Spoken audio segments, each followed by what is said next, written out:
Hi everyone, hope आप अच्छे ही होंगे। दोस्तों, मैं मलिक अहमदाबाद गुजरात से सफ़र जहां का मैं। दोस्तों, आज हम बात करेंगे क्रोएशिया कंट्री, जहां विजिटर वीज़ा और वर्क परमिट आप कैसे ले सकते हैं। वर्क परमिट के क्या फ़ायदे हैं, क्या बेनिफिट्स हैं, वर्क परमिट आप कैसे ले सकते हैं, इसके बारे में हम बारीकी से जानते हैं। दोस्तों, क्रोएशिया के बारे में हम बात करेंगे विजिटर वीज़ा और वर्क परमिट। विजिटर वीज़ा बड़ी आसानी से ले सकते हैं, लेकिन पेपर्स आप प्रॉपर रखेंगे तो। प्रॉपर पेपर रखने के लिए दोस्तों आपको आपके होटल बुकिंग कंफर्म होने चाहिए, एयर टिकट कंफर्म होनी चाहिए, बिजनेस रजिस्ट्रेशन, अगर आप बिजनेस करते हैं तो business registration, IT return and current and saving bank account आपको शो करना होगा। 4 से 5 लाख रुपए बैलेंस होगा तो मोर देन इनफ है। कंफर्म होटल बुकिंग और कंफर्म एयर टिकट रखेंगे, ऑलमोस्ट 99% आपको क्रोएशिया का विजिटर वीज़ा दे देगा। क्रोएशिया का विजिटर वीज़ा आप वहाँ पे जाइए, सर्बिया बाजू में है, वहाँ पे भी चले जाइए, इमिग्रेशन आसानी से हो जाएगा। ऑन अराइवल वीज़ा है सर्बिया का, तो आप सर्बिया और क्रोएशिया दोनों कंट्री ट्रैवल कर सकते हैं। उससे आपके पासपोर्ट में वैल्यू भी स्टिकर की बढ़ेगी, जिससे आप बड़ी कंट्री में आसानी से आप डाल सकते हैं, वो भी काम आएगा। इसके अलावा क्रोएशिया की वर्क परमिट के बारे में बात करते हैं, उसके क्या बेनिफिट है। वर्क परमिट आप ऑथेंटिक पेपर वर्किंग के होंगे तो आपको 100% क्रोएशिया वर्क परमिट दे देता है एक सॉफ्ट इंटरव्यू लेने के बाद। वहाँ बहुत सारी अपॉर्चुनिटी है लोगों को जॉब पाने के लिए।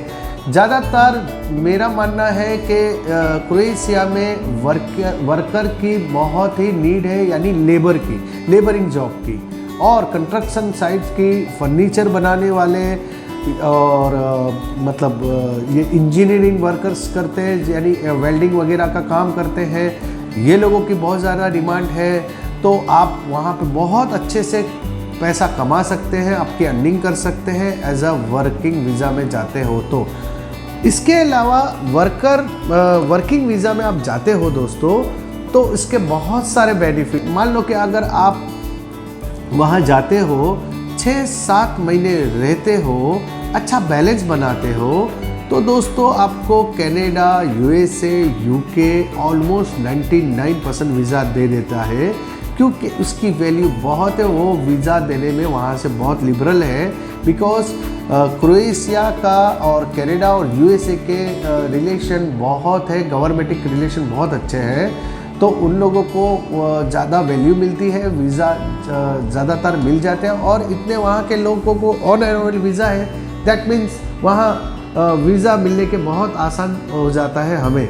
तो हम वो भी एक तरीका यूज़ कर सकते हैं कि जैसे हम वर्क परमिट में जाते हैं, 7-8 महीने रहते हैं, या 10 महीने रहिए, 12 महीने रहिए, और आप बैलेंस अच्छा सा बना लीजिए, और आप 4 या 5 दिन की कनाडा में या यूके में, यूएसए में आप ट्रैवल करने का डिमांडेशन कर सकते हैं एज अ विजिटर, और वीज़ा ऑलमोस्ट 99% आपको दे देगा। तो आप ये भी तरीका यूज़ कर सकते हैं। अगर आपको आपकी होम कंट्री से यूएसए, कनाडा, यूके के वीज़ा मिलना मुश्किल होता है तो, या रिफ्यूज़ होते हैं 2 या 3 बार 4 बार, तो ये भी तरीका यूज़ कर सकते हैं। आप क्रोएशिया में वर्क परमिट में जाने के बाद आप यूके, यूएसए और यूके के विजिटर वीज़ा आप आसानी से ले सकते हैं। दोस्तों, क्रोएशिया एक खूबसूरत देश के बारे में थोड़ी जानकारी मैं देना चाहता हूँ।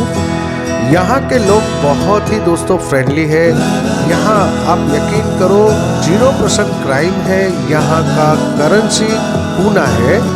क्रोएशिया का कुल क्षेत्रफल 56,545 वर्ग किलोमीटर का है। क्रोएशिया दुनिया का 124वां सबसे बड़ा देश है। वहाँ की पॉपुलेशन लगभग 44 लाख से 45 लाख के आसपास है। यहाँ का टेम्परेचर 30 से 18 डिग्री सेल्सियस तक रहता है। यहाँ उसकी बॉर्डर लगती है स्लोवेनिया, हंगरी, बोस्निया, मोंटेनिग्रो, इसके पड़ोसी देश हैं। यहाँ के मूल निवासी को क्रोएट कहा जाता है। क्रोएशिया में ही दुनिया का सबसे छोटा शहर हम स्थित है। हम शहर में दोस्तों 30 लोगों की ही आबादी है। यानी आप समझ रहे हो कि कितना छोटा शहर है दोस्तों। इसका यहाँ का नेशनल फ्लावर आइरिस है। क्रोएशिया प्राकृतिक सौंदर्य से भरा देश है, इतना खूबसूरत है कि आइसलैंड यहाँ पे 1200 के आसपास आइसलैंड ही है। तो दोस्तों ये क्रोएशिया बहुत ही फ्रेंडली और बहुत ही अच्छा है। यहाँ की गेम जो रमी जाती है, फुटबॉल गेम रमी जाती है, यहाँ बहुत पॉपुलर गेम है फुटबॉल की। और यहाँ एजुकेशन भी बहुत हायर है।